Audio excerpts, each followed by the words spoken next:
Assalamu alaikum. Amansızdarбы, урматтуу Тез Кабар каналынын көрүүчүлөрү. Кутмандуу күнүңүздөр менен. Бүгүн Бишкек шаарындагы Шербаков көчөсү менен Манас көчөлөрүнүн кесилишине жакын жерден сатыла турган үй көрсөтөбүз. Дарегине жакшылап көңүл буруңуздар. Мына бул биз турган көчө Шербакова көчөсү.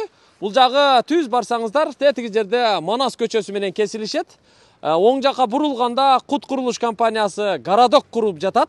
Нары барсаңыздар Тоголок молдо менен кесилишет. Ал эми бул көчө болсо Кызыл Кыя көчөсү.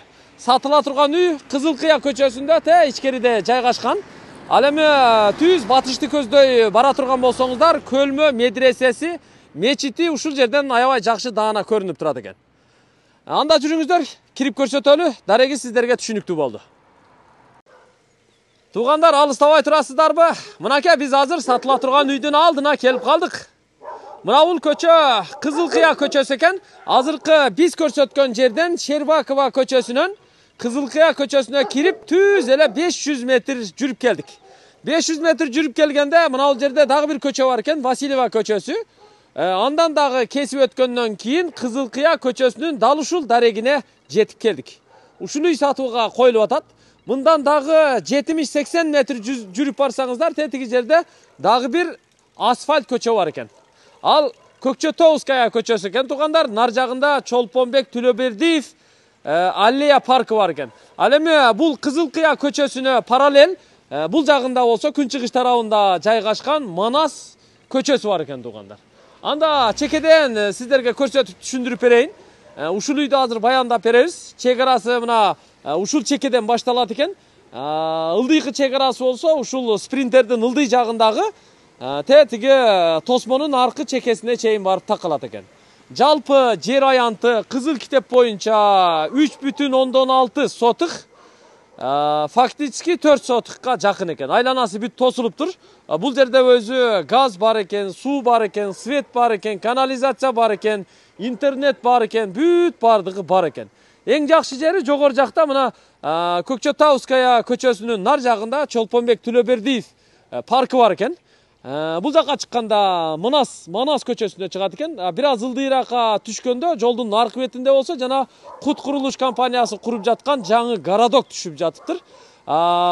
Мектеп да ошол жакта экен, Шербакова Тоголок молдо жакта, Шербакова көчөсүнүн боюнда.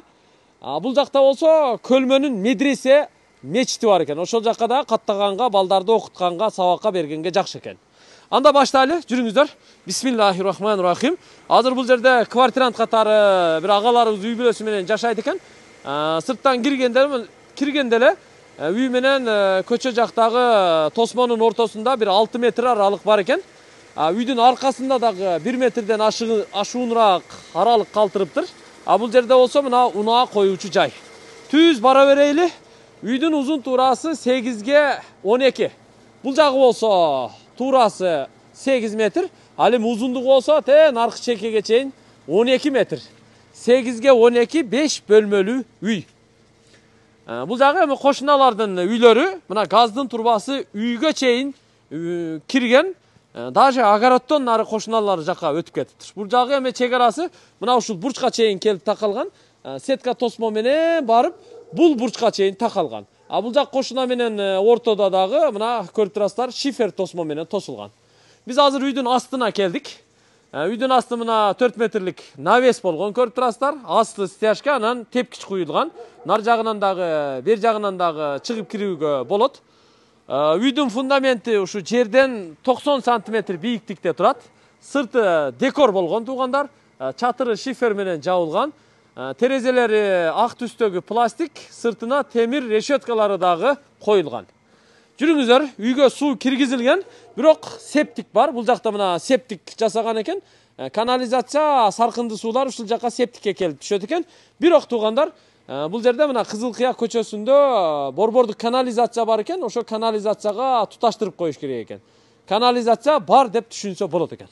Кана жүрүңүздөр, кирели. Үйдү бир катар сиздерге көрсөтүп берейин. Бисмиллахиррахманиррахим. Ылайым сиздерге куттуу үйлөрдөн болсун. 5 бөлмөлүү үйдү бир жак чекеден сиздерге көрсөтүп түшүндүрүп беребиз. Мына биз кирип келдик. Эшикти ачып киргенде эле сол жакта биринчи бөлмө бул ашкана.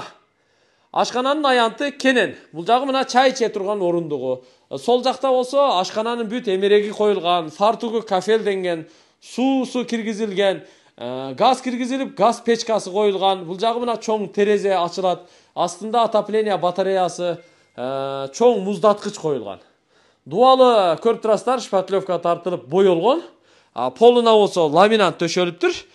Бул ашкана туурасы 3,5 метр, узундугу 5 метр чыгат. 15 чарчы метрден чоңураак. Бул жакта болсо экинчи эшикти ачып киргенде, бул жагы мына санузел. Бүт баары ушул жакта.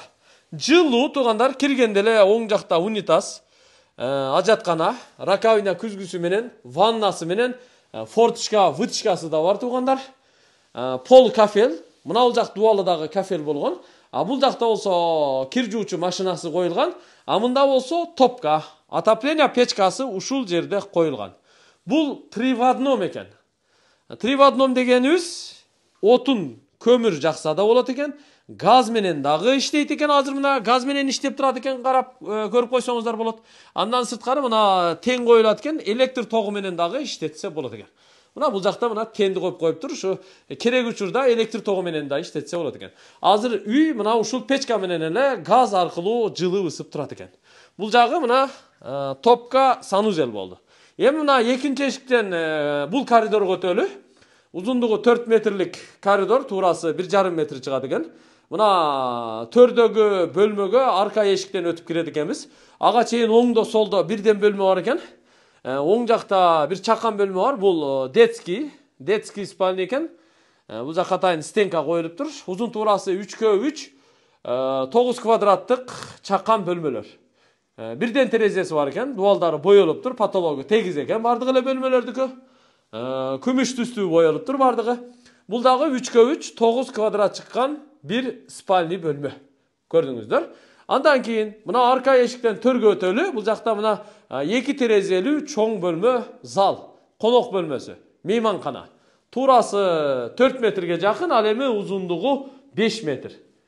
4x5 20 чарчы метр деп эсептесек дагы болот. Полуна мына ламинат төшөлүптүр туугандар. Потологу гипсокартон менен жасалып, кичи лампа люстрасы коюлуптур. 2 терезеси бар, көчө жакта жайгашкан. Отопление системасы бүт мына труба менен жасалыптыр. Үйдүн ичи жылуу экен. Мына ушул залдан оң жактагы төрдөгү бөлмөгө кире турган болсок, бул жакта дагы бир төрдө спальня бар экен.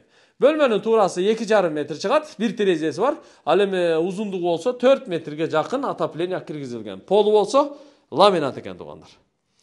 Ушул 4 бөлмө бул жакта, кухнясы менен 5 бөлмө, ушул үй сатылат. Үйдүн баасы $61,000 кеми бар экен. Жакса сүйлөшөсүздөр, келишесиздер. Биз бүгүн эми бул үйдү колдон келишинче сиздерге тартып көрсөтүп жатабыз. Жакшы жери эми бул жагы мына Баят базарга, Дордой базарга жакын экендигин эске салабыз да. Бул жакта дагы ошо 1 метрден ашууныраак аралык бар экен, төргө ажаткана жасап коюптур. Ошо ажаткана дагы ушу үйдүн нар жак чекесинде үйгө жанашып курулуптур. Бул сырткы ажаткана. Көрдүңүздөр, бул жер болсо мына бак, дарак туугандар. Ушу 4 метр аралыкка ушул жерге дарак эккен. Дарак дегенде ушу кокон гилас бар экен, алма бар экен, жана башка дарактар дагы бар экен. Дагы дарактарды кошумча кылып бош жерлерге жаш көчөттөрдү отургузса болот экен. Бул жактарга дагы дарактарды кылса болот. Үйдүн алдына бул жерге навес курса болот. Арка курса болот. Унаа коюучу жайларды жакшылап даярдап алса болот. $61,000 сатууга коюп атат. Жанагы ипотекага алам дегендерге дагы толук банк менен сүйлөшүп, үй ээси менен сүйлөшүп, жакшылап бир оформление кылып сүйлөшкөнгө дагы бир жол жобосу бар экен. Аны дагы сүйлөшсөңүздөр болот. $61,000 кеми бар. Анда жыйынтыктаймын туугандар. Бүгүн ушул үйдү сиздерге тартып көрсөткөнгө жетиштик. Жогор жагында Көкчетовская көчөсү экен. Ылдый жагында Васильевская көчө экен. Анан ылдый жагында болсо баягы эле Щербакова. Сол жакка чыгып Көлмө медресеси жакка барса болот. Оң жакка чыгып баягы эле Тоголок молдо Щербакова менен дагы Дордой базар жакка, шаардын центри жагына кетсе болот. Аманчылыкта көрүшөлү, сиздерге насип кылсын. Көрүшкөнчө аман туруңуздар.